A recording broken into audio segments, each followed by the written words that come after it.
Today we're going to introduce you to the 12-volt electric Gator Jack made by Coast RV. These units are becoming quite popular these days as opposed to the old manual wind-up jack. Very, very easy on your back, press button only. So today we're going to do a bit of an unboxing and show you what's in the kit. So first of all, we have the main Gator Jack unit itself.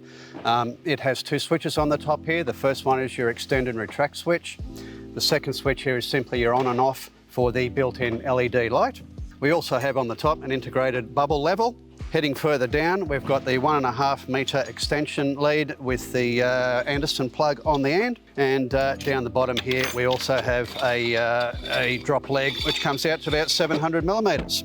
We have an emergency override crank handle, which you can put in the top and wind it up and down should you lose 12-volt power for some reason. We also have a 3-piece mounting bracket kit, which is your rear bracket, your main mounting bracket and your clamp bracket. All that goes on your A-frame.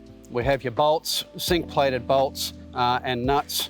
A note on the nut, it is actually a locking nut, not necessarily a nylock nut as some people know, but it is a lock nut which is typically used in automotive exhaust installations. And then last but not least, we've got the instruction manual and user manual. Okay, to do the install, here are some of the tools you're going to need. We've got a 5/8 spanner and socket. In this case on a drill or a wrench would be fine. We've got side cutters to cut your cable ties, a knife, marker and masking tape, tape measure, and some cable ties to tidy up. We do also recommend the use of a torque wrench, just to ensure you do get those torque settings on the nuts correct. As safety is paramount, we need to make sure before we start that your van is secured to your vehicle, handbrake on, wheels chocked, and then we can go ahead and start the installation. Another really important thing to note is that the Gator Jack does meet all Australian electrical standards and gas codes. What that means to you is that we can safely mount this unit within the gas bottle exclusion zone on your RV. One important thing to note is when choosing that location, yes, it can be inside the exclusion zone, but the 12-volt Anderson plug here must lie outside of that exclusion zone. So once you've chosen the location and the orientation of your bracket, we can start the install. So we've got the 4 long bolts here. I've already installed washers on the top of each one. So we're going to put a couple in the top here and we're going to sit that in the location we've chosen. We're now going to grab the rear brackets with the drill holes all orientated the same way, and we're going to pop that on the back. Once again, a couple of washers. Make sure you're always using washers for every nut, and also a couple of nuts on the back as well. We're just going to do these finger tight at the moment, and we can now see exactly where that bolt is going to need to go, directly underneath the A-frame here. Another 2 washers, 2 more nuts. Now that we've got our bracket in place, loosely fitted, we're just going to make sure that the whole thing is square. So just make sure that these bolts are at right angles to your A-frame. We're then going to grab our 5/8 spanner and socket, and we're going to gradually tighten up the bolts. What we are going to do though is top to bottom and top to bottom rather than left, right, left, right. So that will bring the pressure in gradually over the A-frame. Okay, so we now have our torque wrench to the appropriate setting, in this case 45 Newton meters, and we're just going to go through and just torque these up.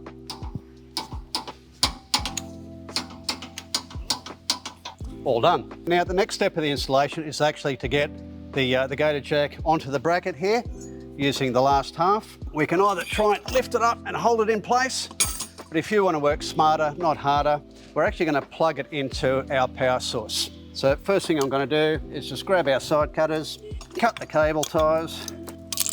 I'm going to roughly locate it in front of the bracket.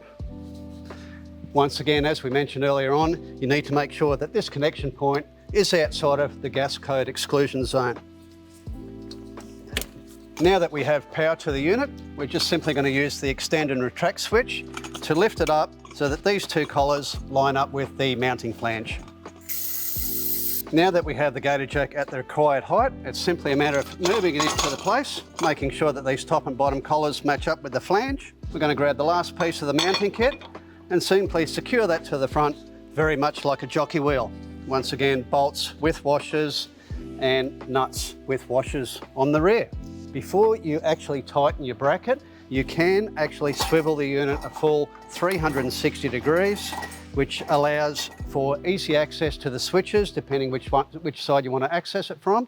And it also allows you to be able to avoid accessories that you may have mounted on your A-frame, like toolboxes, bike racks, stone shields. So choose which way you want it to face, whether it be front, rear, sideways, whatever. Then we can move on to tightening up the last piece of the bracket. Okay, one other thing just to take notice of when you're doing your installation, please make sure you don't impede your handbrake cable in any way. You can see here it's nice and loosely fitting on the outside. Don't get it stuck in behind here, because that will be dangerous and your handbrake won't work properly.